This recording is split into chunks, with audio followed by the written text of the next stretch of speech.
Hello everyone. I hope you are very joyful. आज का story है विंग क्लीन।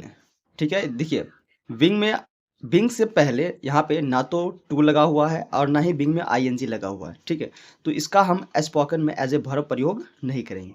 तो इसका क्या मतलब हो गया है? इसका मतलब हो गया है क्लीन यानी साफ रहो, क्लीन लीनेस। इसमें दो वर्ड है, एक है क्लीन और दूसरा है लीनेस यानी क्लीन लीनेस। इसका अर्थ होता है साफ सुथरा। ठीक है, इज वेरी नेसेसरी यानी जरूरी, फॉर हेल्दी लिविंग। हेल्दी मतलब स्वस्थ, ठीक है, लिविंग मतलब जीवन। तो स्वस्थ जीवन के लिए साफ सफाई बहुत जरूरी है। दोज वो व्यक्ति who do not observe, observe का मतलब होता है पालन करना, कि वो व्यक्ति जो इस चीज का पालन नहीं करता है, क्लीनलीनेस, फॉल इल, क्या हो जाता है? बीमार पड़ जाता है। फॉल इल का मतलब होता है बीमार पड़ जाना। छोटे छोटे स्टोरी के माध्यम से हम आपको इंग्लिश स्पोकन सिखाते हैं। ठीक है, तो हम इस पूरी चैप्टर में एक ही बात करने वाले हैं कि इंग्लिश स्पोकन कैसे सीख सकते हैं। वी शुड वाथ, वाथ यानी स्नान करना। हम लोगों को नहाना चाहिए एवरी डे, प्रत्येक दिन। Bathing makes our body clean and keeps us fresh and active। इसका क्या मतलब है? बाथिंग, यहाँ पे देखिए आईएनजी लगा हुआ। हम आपसे पहले बोले कि हम इसमें स्पोकन की बात करने वाले हैं। तो ये बाथिंग का क्या मतलब है?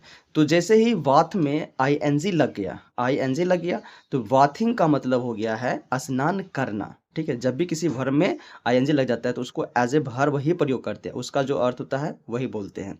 ठीक है, तो स्नान करना, स्नान करना हमारे बॉडी को क्या करता है? क्लीन करता है नहाते हैं तो। एंड कीप्स अस फ्रेश, हमें फ्रेश रखता है, ताज़ा रहता है ना। जब आप नहा लेते हैं तो आपको ताज़ा महसूस होता है और एक्टिव रहते हैं, आप बहुत ताज़ी महसूस करते हैं। वी शुड पुट ऑन, ये देखिए पुट ऑन एक फ्रेजल वर्ब है। ये क्या है? Phrasal verb. इसका अर्थ होता है पहनना। क्या होता है? पहनना। ठीक है, तो हमें पहनना चाहिए, क्या पहनना चाहिए? क्लीन क्लॉथ्स, साफ सुथरी कपड़े पहनना चाहिए। We should pay attention, attention का क्या होता है अर्थ? ध्यान देना। To the cleanliness of our hair and nails, हम लोगों को इन दो चीज़ों की साफ सफाई पे ध्यान देनी चाहिए, नेल्स यानी नाखून की एंड हेयर की। वी शुड कॉम्ब, कॉम्ब का क्या अर्थ है? कंघी। We should comb our hair and keep them properly set, यानी हम लोगों को इस चीज़ का ध्यान रखना चाहिए कि अपने बालों में कंघी मारना चाहिए और साथ ही इसे अच्छे से बाल को ठीक ठाक करके रखना चाहिए। ब्रशिंग, यहाँ भी आईएनजी लगा हुआ है तो ब्रश करना हो गया। इसका मतलब brushing our teeth is very necessary, यानी दांतों की साफ सफाई करना बहुत जरूरी है। If the teeth are not brushed, इसका क्या मतलब है? इफ, यदि, इफ मतलब यदि, यदि आप ब्रश नहीं करते हैं, we can get several disease. Disease का मतलब क्या है? कई बीमारियां, सेवरल मीन्स अनेक बीमारियां हो सकती है। ठीक है, यदि हम टीथ में दांत मतलब ब्रश नहीं करते हैं तो। We should brush our teeth daily in the morning, हमें प्रत्येक दिन सुबह में, इन द मॉर्निंग मतलब सुबह में ब्रश करना चाहिए। And before going to bed, और एक बारी बेड पर जाने से पहले ब्रश करना चाहिए। यहाँ पे लिखा हुआ है बिफोर, के पहले। किसके पहले? तो बेड पर जाने के पहले। We should be careful, careful मतलब सावधान होना चाहिए हमें, होना, बी का मतलब होना चाहिए, और शुड का प्रयोग तो चाहिए के लिए करते हैं, तो हमें क्या होना चाहिए? तो सावधान होना चाहिए, केयरफुल होना चाहिए अबाउट द क्लीनलीनेस, किस चीज़ के लेकर के? तो क्लीन यानी साफ सफाई को लेकर के हमें केयरफुल यानी सावधान रहना चाहिए। ऑफ आवर हाउस, किसकी? तो हमारे घर की। Classroom, school and our surroundings, केवल घर को ही नहीं, अपने क्लासरूम की भी साफ सफाई का ध्यान रखना चाहिए। सराउंडिंग्स का क्या मतलब है? अपने आसपास, सराउंडिंग मतलब आसपास, अपने आसपास की साफ सफाई पर भी ध्यान रखना चाहिए, घर का भी ध्यान रखना चाहिए। Waste paper peels of banana and other fruits, इसका क्या मतलब है? पील्स, पील्स ऑफ बनाना, इसका मतलब होता है केले के छिलके। ठीक है, आपको जब भी केले के छिलके बोलना है तो इंग्लिश में आप क्या बोलेंगे? पील्स ऑफ बनाना यानी केले के छिलके। And other fruits, and useless, useless का मतलब क्या होता है? बेकार। Things should not be thrown, thrown का मतलब फेंका गया यानी फेंकना, थ्रोन।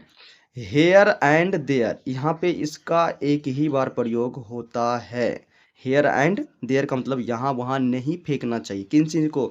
तो ये जो छिलके हैं उसको नहीं फेंकना चाहिए, चाहे किसी भी फल का छिलका हो उसे यहाँ वहाँ नहीं फेंकना चाहिए, और चाहे जो भी यूजलेस चीज़ है उसे हमें यहाँ वहाँ नहीं फेंकना चाहिए।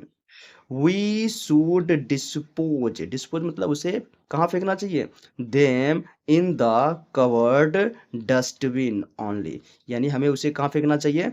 तो हमें जिस डस्टबिन में ऊपर से ढक्कन हो उसमें हमें डाल देना चाहिए, यहाँ इसीलिए लिखा हुआ है कवर्ड। ओनली का क्या अर्थ होता है? इसका अर्थ होता है सिर्फ। वी शुड नोट ईट, इसका क्या मतलब है? हमें नहीं खाना चाहिए, शुड नोट। अनकवर्ड, अनकवर्ड क्या मतलब होता है? यानी ऐसे खाना जिसे ढक कर के नहीं रखी गई हो। फूड्स इन द मार्केट, यानी बाजार में जो खाना मिलता है यदि उसे ढक कर के नहीं रखा गया तो वो हमें नहीं खाना चाहिए। Flies it on them and spread disease, वो क्या होता है? फ्लाइज का मतलब होता है मक्खियाँ, ठीक। तो क्या करता है वो? तो उस पर बैठता है, सिट ऑन, और उसने क्या कर देता है? उसी के कारण यानी उस मक्खी के कारण डिजीज यानी बीमारियां फैलती है। स्प्रेड का अर्थ होता है फैलना, ठीक है। We should drink clean water, हमें कैसा पानी पीना चाहिए? Clean water. It is good to boil, ठीक है। और अगर ज़्यादा जरूरत हो तो आपको वेल, इसका अर्थ होता है वेल यानी गर्म करना, और यानी या। फिल्टर वाटर, फिल्टर वाटर यानी जो आप जानते हैं बिसलहरी होती है filter water. And then drink it, drink it मतलब इट, इसे पीना चाहिए, या तो फिल्टर वाटर या तो आप पानी को गर्म करके पीजिए। वी शुड ऑल्सो, ऑल्सो करता है भी, हमें और भी। कीप आवर बुक्स, हमें इस चीज के बाद इस चीज का भी ध्यान रखना चाहिए। किसके? बुक्स। ईटीसी, ईटीसी को एटसेट्रा कहते हैं। Clean by putting covers on them, और हमें इस चीज का भी ध्यान रखना चाहिए कि जो हमारी किताब होते हैं उसके ऊपर कवर लगा करके रखनी चाहिए। रिमेंबर यानी याद रखो, यहाँ पे कोमा लगा हुआ है। इफ यू ऑब्जर्व, ऑब्जर्व क्या अर्थ होता है? पालन करना। क्या है कि इस बात ध्यान रखो कि यदि तुम ऑब्जर्व करते हो यानी पालन करते हो, क्लीनलीनेस यानी साफ सुथरा या साफ सफाई का ध्यान रखते हो, you will not fall ill, तुम बीमार नहीं पड़ते हो, and you will remain healthy, और तुम स्वस्थ रह जाते हो। रिमेन मीन्स स्वस्थ ही रहते हो। सो इसीलिए बी क्लीन, बी क्लीन का मतलब क्लीन यानी साफ रहो, बी हेल्दी स्वस्थ रहो, बी हैप्पी खुश रहो। दैट्स ऑल, इतनी थी आपकी स्टोरी। इससे आपने क्या सीखा हमें जरूर बताइए, ठीक है।